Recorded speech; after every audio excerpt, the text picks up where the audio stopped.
Marco, I met your dad once when you became Speaker of the Florida Legislature. And I've heard you tell the story of your father's sacrifice and your mom for you to get to where you were.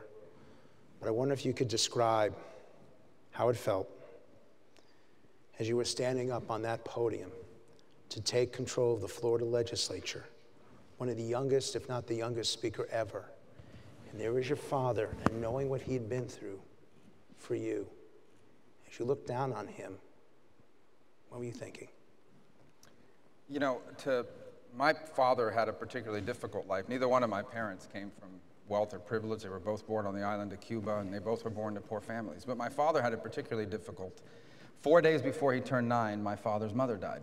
And so he had to go work to support the family. My grandparents, who I never met, had kind of a catering company, which was a fancy way of saying that my grandmother used to cook and my grandfather used to deliver lunch and breakfast to the cigar rollers at the cigar factories. And she dies 4 days before his 9th birthday, and so he has to go work and leave school.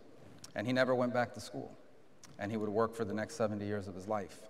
Now, when he was a young man and later a young boy and later a young man, he had big dreams. Young people have big dreams.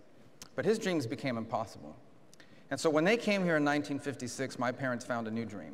Their dream became to ensure that what happened to them never happened to us.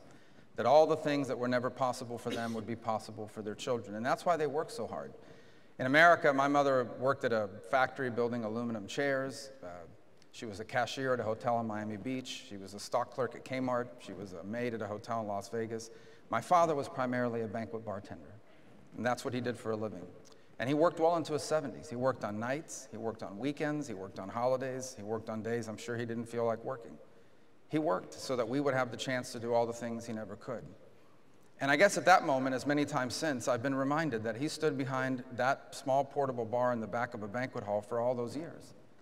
So one day I could have a chance to be anything that I wanted. So how did you thank him? I felt that the journey from behind that small portable bar to that podium was the essence of what makes America special. That journey between that bar and the life that I have today is the essence of the American dream. It's what makes us special. And I'm going to tell you why it makes us special. Because that's not just my story. That's our story.